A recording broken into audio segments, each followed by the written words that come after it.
అమ్మిన పెద్ద పెద్ద భగవాన్ నన్ను ఇట్లా అమ్ముతున్నా ఇంకేముంది నీ దగ్గర ఆడని నమ్మకం ఏముంది నాకు. ఇప్పుడు ఆ అమ్మాయి తాళెందుకు తాకట్టు పెట్టావు? అంత అవసరం అప్పుడు ఒంట్లో బాగాలేదు మేడం, ఇద్దరం కలిసి వెళ్ళి పెట్టాము. ఎన్ని నెలలు అయింది నువ్వు పెట్టాడా? చెప్పు ఎన్ని నెలలు అవుతుంది? మీ చెల్లె ఇప్పుడు కొత్త ఇప్పిస్తా అంటున్నా కదా. ఇప్పుడు అంటే నీకు కొత్త ఇప్పుడు మళ్ళీ పెళ్లి చేసుకోవాలా? నిన్ను నేను కొత్త నేను మళ్ళీ పెళ్లి చేసుకోవాలి, నువ్వు కొత్త పుస్తకాలు ఇప్పిస్తా నేను నమ్మ నీ మాటలు అసలు ఏ మాట కొత్త పెళ్లి చేసుకో బెస్ట్. నువ్వు ఇప్పుడు ఎదురు కట్నం ఇచ్చే అమ్మాయికి, అమ్మాయి నీకు కట్నం ఇచ్చింది కదా, ఎంత ఇచ్చింది కట్నం? 150 150 ఇచ్చింది కదా. ఇప్పుడు ఆ 150 నువ్వు ఎదురు అమ్మాయి కట్నం ఇచ్చి నువ్వు మళ్ళీ పెళ్లి చేసుకో. అమ్మాయిలో బ్యాంక్లో వేసాయి అకౌంట్లో, నీ పిల్లల పేరు మీద అమ్మాయి పేరు మీద నువ్వు 150,000 వేసాయి. ఏ 150,000 నీకు ఇచ్చిందో ఆ 150,000 అమ్మాయి పేరు మీద పిల్లల మీద వేసేసి బ్యాంక్ అకౌంట్లో ఫిక్స్డ్ డిపాజిట్లో నువ్వు కొత్తగా పుస్తకాలు కొని తెచ్చి పెళ్లి చేసుకో.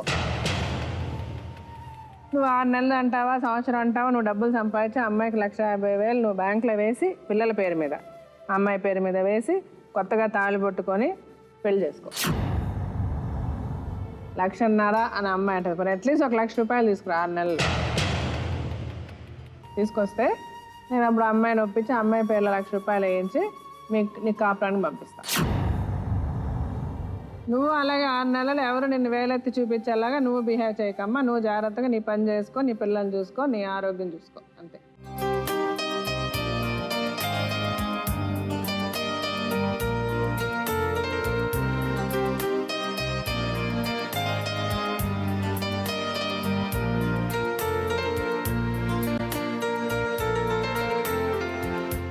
మేడం నేను సామానాన్ని తీసుకుంటాను మేడం, అమ్మేస్తున్నాడు.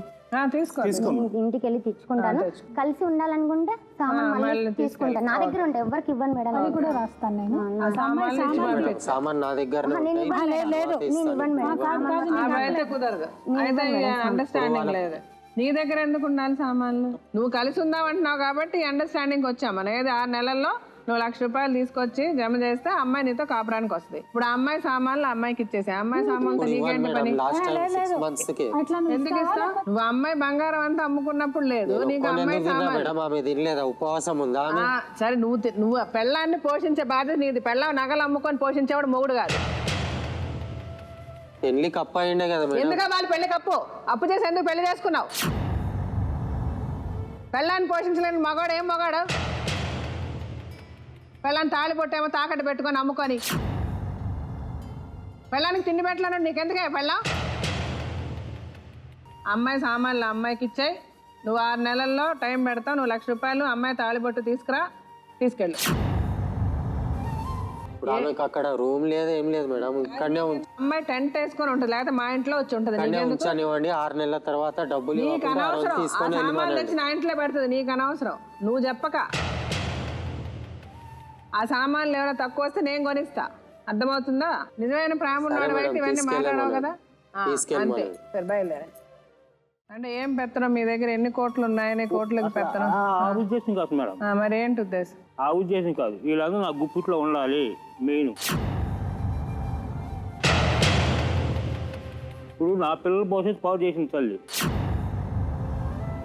అంటే పిల్లల భవిష్యత్తు ఏ విధంగా పాడు? నా పిల్లలు స్కూల్కి వెళ్ళేవాళ్ళు, గవర్నమెంట్ స్కూల్కి వెళ్ళనిట్లా. కేవలం అపార్ట్మెంట్లో పని చేపిస్తుంది. ఇంకో చిన్నపిల్లనాడు వాళ్ళు పాల ప్యాకెట్లు వేపిస్తుంది. మీరు ఎక్కడ ఉన్నారు? ఇంటికి రానిట్లేదు మేడం. ఎన్నాళ్ళ నుంచి మిమ్మల్ని ఇంటికి రాను? 4 నెలల నుంచి. 4 నెలల నుంచి వాళ్ళు రానివ్వట్లేదు, మీరు ఎక్కడికో పారిపోయారా? పారిపోలేదు, అడగండి. నేను కేవలం 12,000 రూపాయలు అప్పు చేశాను తల్లి. 12,000 కేవలం? 12,000 4,000 తీసుకున్నా.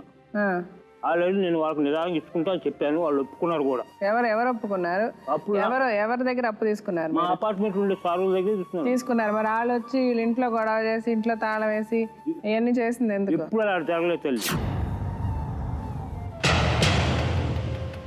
తప్పు చేశాను ఈ అప్పుల విషయంలో అంటే నన్ను ఊరేయండి సార్.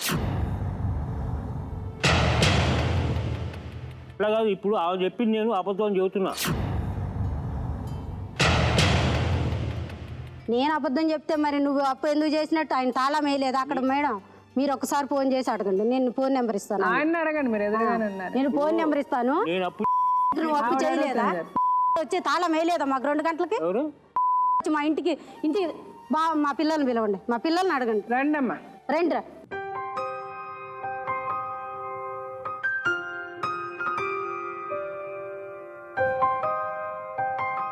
ఏమైందా?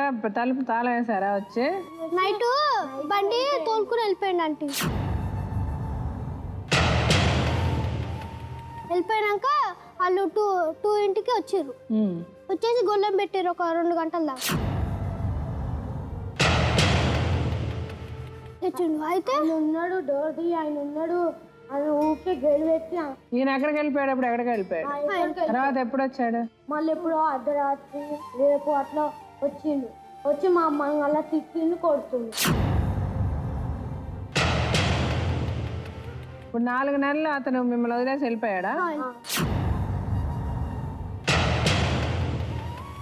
అంటే అసలు రాలేదా? మధ్యలో వచ్చాడా? మధ్యలో ఎప్పుడు రాలేదు.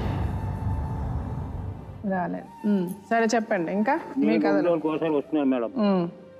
వస్తుంటే తలుపు తీదు, నేను బయటే పడుకుంటున్నాను వాకిట్లో. 2 రోజులకి 3 రోజులకి ఒకసారి వస్తున్నాను. ఒకవేళ నేను రాకపోయినా పిల్లల స్కూల్ దగ్గరికి వెళ్ళి నేను డబ్బులు ఇస్తున్నాను లేదా అడగండి. డబ్బులు ఇచ్చాడా మీకు? 2015లో ఎప్పుడో 500 ఇచ్చింది మేడం. అప్పుడు నుండి ₹1 మళ్ళీ మేము సంతకి వెళ్తే ఒక అవి కొనిపించింది, అంతే. అంతే, ఇంకేం చేయను. నా పిల్లోని చూడు, ఇదిగో కొంచెం ఉంటే కన్ను పోయి. ఇక్కడ దాకింది మేడం. ప్రతి దానికి రాత మాత్రం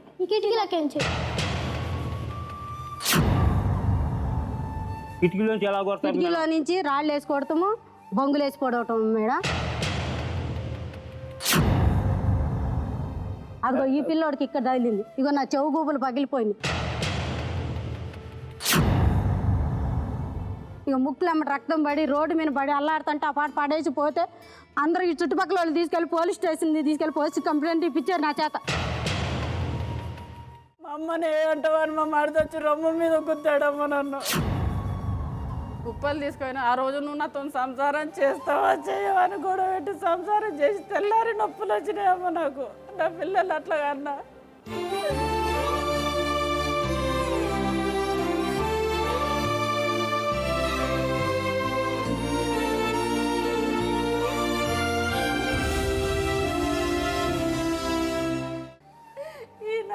నేను తప్పు చేశాను మీ నాన్నతో, కానీ పిల్లల్ని మటుకు నన్ను మటుకు రోడ్డు మీద చేయకంటే. నేను కాలు పట్టుకుంది నిజమేనమ్మా. మీ నాన్న చేసినట్టు మా అత్త అన్నది తాగినప్పుడు పట్టుకున్నాడేమో. పెట్టరాని ప్లేస్లో పప్పు గుత్తి పెట్టి కొట్టాడమ్మా నన్ను. అవసరం వస్తే పిల్లం కావాలంటాడు, అవి అవసరం తీరినాక అంటాడు.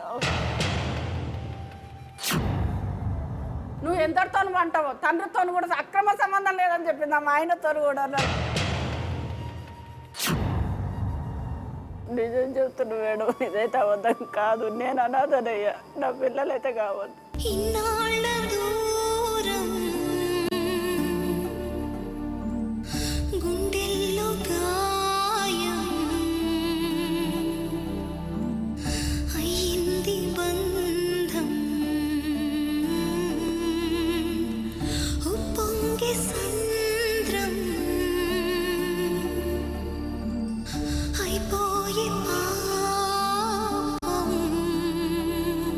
సో ఈవిడ ఇంటికి వచ్చేసి మిమ్మల్ని పెళ్లి చేసుకోమంటే మీరు చేసేసుకున్నారు.